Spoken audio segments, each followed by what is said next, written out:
그건 기대 효과, 결국 이제 심리적 상호작용에 대한 부분의 연구로 좀 확장해 가면 좋을 것 같다라고 생각을 하고 있고요. 관객들이 어떻게 이 로봇을 인식하는가, 그리고 이제 이것이 실제 주관적 평가와 그 관람객의 관측된 값, 사람들이 로봇과 인터랙션 하는 것을 조금 더 과학적 방법으로 데이터화 시켜서 차이들을 좀 보고 싶었던 부분들도 있었고요. 그리고 이제 일반적인 인터랙티브 미디어 아트 같은 장르들도 사실 어떻게 사람들이 좋아하고 인식하는지에 대한 부분들 되게 브로드하고 또 주관적이잖아요. 그래서 그런 것들이 이번엔 조금 더 로보틱 아트에 특화시켜서 어떻게 이제 사람들이 그걸 받아들이는가, 그런 걸 좀 연구를 하고 싶었습니다. 이론적인 부분들, 제작 기법, 관객 행동이나 관찰 방법론들 이런 쪽으로 공부를 하고 있고요. 사전 조사 같은 걸 진행을 했었고, 그 다음에 실험과 분석 이런 것들은 이제 2단계, 3단계에 걸쳐서 앞으로 진행할 예정입니다. 예술 쪽에서 로봇 이야기 조금만 하고 저희가 진행했던 사전 탐색적 연구 소개시킨 걸로 하겠습니다. 사실 로봇은 8세기에 오토마타 같은 것들도 우리가 이제 로봇의 선조격으로만을 이해를 하고 있어요. 그리고 1940년대, 50년대 정도부터 이제 본격적으로 로봇이 등장하고,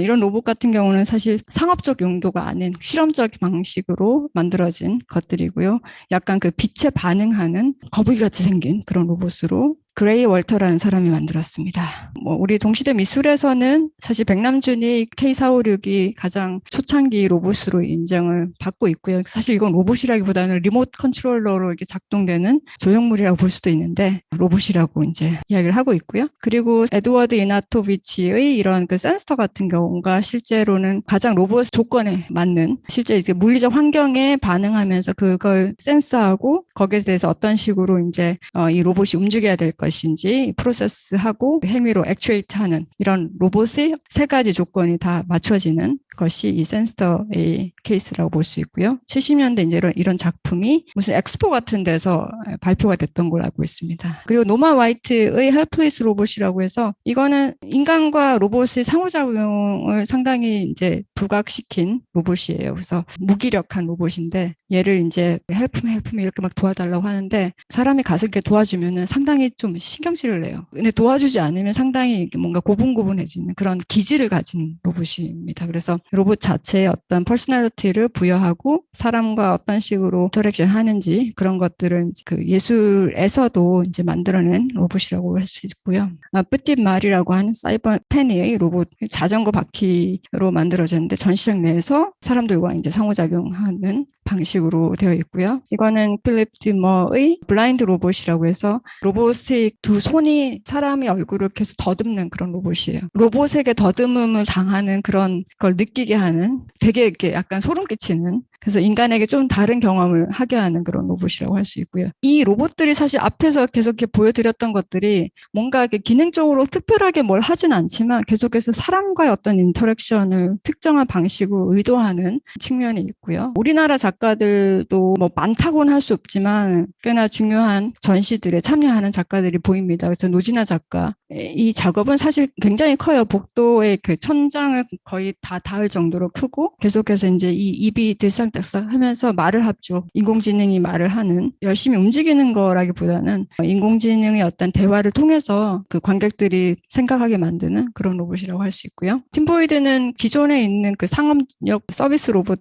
협동 로봇들을 가지고 예술 작품화 시키는 작업들을 상당히 많이 해오고 있습니다. 그래서 이거 같은 경우도 둘이서 이제 여기 큐브를 들고 여기에 그 이제 그림을 그리는 방식으로 만들어져 있고요. 원래는 뭔가 서비스를 하도록 만들어진 건데 이제 아트웍을 그린다거나 아니면 다른 방식으로 움직이게 그렇게 만들어둔 로봇이고요. 이건 권병중 작가의 클럽 골든 플라워라고 하는 작업인데 지금 그 며칠 전에 끝났던 그 언폴드 X라고 하는 전시에서 7, 8대 정도 굉장히 많은 수의 로봇을 퍼포먼스 배우들처럼 등장시켜서 배치해둔 작업을 했었고요. 그때도 이 비슷한 로봇들이 나왔던 걸로 알고 있습니다. 그래서 이제 어떤 작가들 같은 경우는 완전 처음부터 다 이 로봇 전체적인 것들을 만들어낸 작가들도 있고 어떤 작가들은 이제 실제로 쓰이는 상용 로봇들을 가지고 좀 특이하게 움직이도록 하는 그런 방식으로 로봇 아트를 만드는 경우도 있고 그런데 모든 케이스에서 중요한 것은 거기에서 이제 관객들과 인터랙션을 할 수 있도록 작가적인 의도들이 드러난다는 거고요.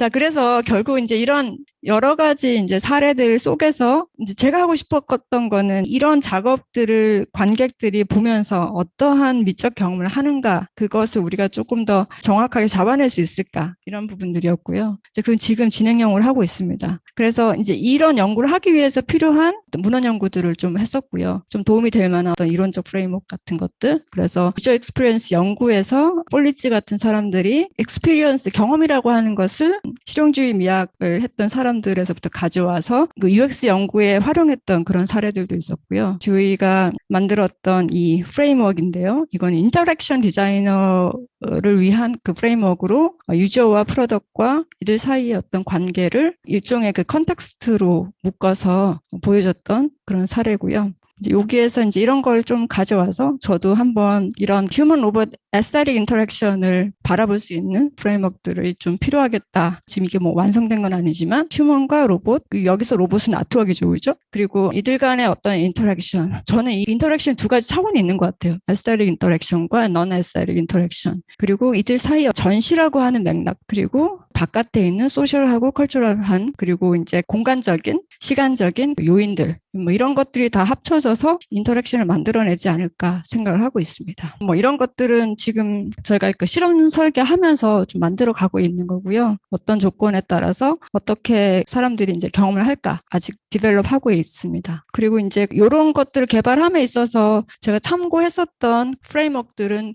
미적 경험에 대해서 실험적으로 접근한 기존의 연구들이었어요. 실험미학이나 예술심리학 쪽 연구들 이런 것들이 있더라고요. 그래서 거기 자료들을 좀 참고를 하고 있고요. 그리고 신경미학이라고 우리가 이제 말을 하고 있는데 이건 이제 Psychology of Aesthetics의 프레임워크로 제안된 연구에서 이제 7개의 차원으로 이런 연구들이 이루어져요. 미적 경험이라고 하는 것을 심리적으로 바라볼 때 우리가 봐야 될 중요한 어떤 요소들 소개를 하고 있고요. 그리고 신경미학이라고 해서 미적 경험을 조금 더 그 물리적인 그리고 바이올로지컬한 현상으로 바라보는 학문 분야. 그래서 이제 아트웍이라고 하는 것을 관객이 경험할 때 이제 어떠한 중간에 어떤 일들이 벌어지는지를 말을 해주고 있고요. 이 논문 같은 경우는 일반적으로 신경미학이라는 것이 ISKE 인텐션과 센세이션, knowledge, 이모션 프레임워크 이렇게 이제 이루어져서 이 경험이 된다라는 걸 보여주고 있습니다. 자, 그리고 이제 신경미학에서 좀 더 나가서 이 레더와 나달이 예술 경험을 조금 더 실험적으로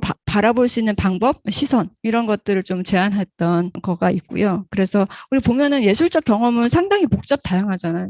그냥 재미있다고 해서 이거 정말 예술적이다라고 말할 수 없고 뭔가 그 안에 여러 가지 차원들이 섞여 있다라는 거. 그래서 그냥 우리가 HRI 연구를 한다고 해서 그냥 단순화시킬 수는 없는 부분이더라고요. 그래서 기존에 있었던 미학에서 내지는 신경미학이나 이런 부분들에서 어떻게 연구가 이루어졌는지 함께 봐야 되는 측면이 있었고요. 그래서 그걸 계속 지금도 보고 있고 제가 이제 우선 뭐 중간 지점에서 파악한 거는 미적 경험이라고 하는 것을 이 세 가지 차원, sensual, emotional, intellectual 차원에서 접근한다면 여기서 이제 소셜 차원이라고 하는 것이 결국 로봇과 인간이 미적 경험의 중요한 차원이 될 거다라고 하는 부분입니다. 그래서 이 차원을 같이 포함해서 지금 미적 경험을 이런 식으로 저는 도식화 시켜 보았어요. 그래서 어떤 여기서 제일 중요한 부분은 어떤 소셜한 차원, 뭐 나머지는 다들 다른 어떤 예술 작품의 경험과 비슷하다고 볼 수 있지만 결국 이 소셜한 차원에서의 디멘전을 우리가 로보틱 아트에서도 많이 접근해 봐야 되지 않나 이렇게 생각을 하고 있고요. 그래서 이제 사전조사 조금 했었는데 저희가 했던 전시 중에 해시태그 서울이라고 하는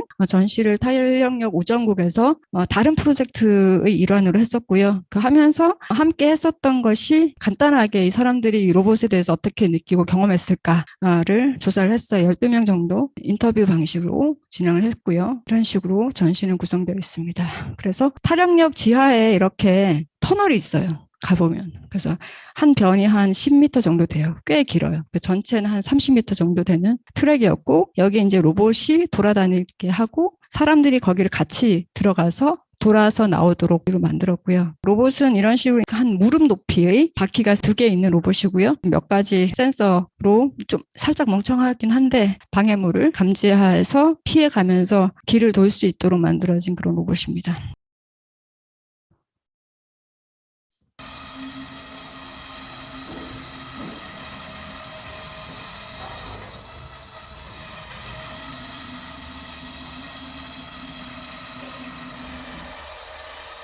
여기가 지금 터널 아니고요. 지금은 이제 로봇이 혼자 이렇게 돌아다니는 모습을 찍은 거고요.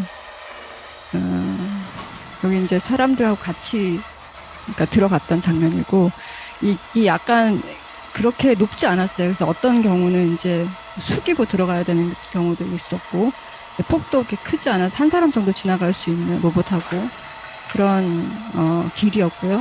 그래서 이걸 이제 그 모든 사람들이 다 하게 하진 않았고, 이제 희망하는 사람에 따라서 들어가서 볼 수 있게 만들어 두었습니다. 그런 다음에 그렇게 이제 체험을 한 경우에 대해서 설문조사를 했었고요. 그랬을 때 결과적으로 이제 체험 부분을 상당히 좋아했었고, 영상이나 설치나 이제 전체적인 파트 중에서 체험 파트를 상당히 선호했었고요. 로봇 생긴 것보다는 로봇이 행동하는 것에 대해서 훨씬 더 호감을 가졌더라고요. 그리고 이제 로봇에 대해서 느낀 점, 뭐 캐릭터 같다, 함께 있는 느낌, 안쓰럽다, 귀여운 아이 같다, 뭐 지켜보는데 즐겁다, 이런 어떤 로봇을 대상화시키는, 인격화시키는 그런 현상들을 많이 경험하게 되었습니다. 좀 재밌었던 관찰은 로봇에 대해서 의인화시키고 자신의 어떤 사회적 상황을 투영하는 그런 부분들을 많이 보게 되었고요. 그리고 이제 그 로봇과 함께 그 좁은 터널을 돌아다니는 것 때문에 어떤 애착이 형성되고 의지하게 되고 또 돌봐주게 되는 인간적인 관계들이 만들어졌다는 부분, 그런 것들을 이 참여했던 관객들 대부분은 지적을 해 주었습니다. 로봇 자체는 되게 딱딱하고 뭔가 기계적이고 뭘 잘 못하는, 아직까지는 그렇기 때문에 이제 로보틱 아트도 별로 좋아하지 않았던 사람들이 이 작업을 보고 이 로보틱 아트에 대해서 좀 더 좋은 그 선입관을 좀 극복하는 경우도 있었어요. 그래서 그런 부분들이 좀 재미있는 부분이었고요. 이거는 이제 약간은 사전 조사의 측면에서 뭔가 엄밀한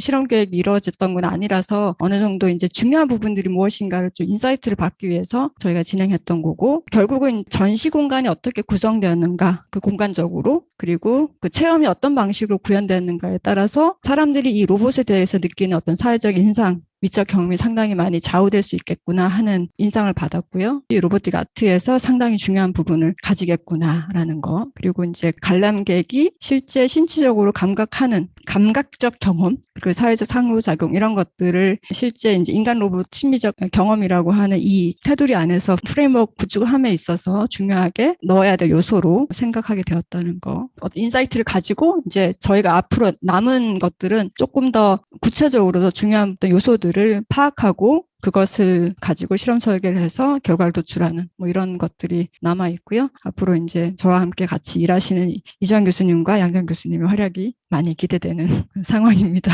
혹시 뭐 궁금한 거 있으면 제 이메일로 또 연락 주시면 될 것 같습니다.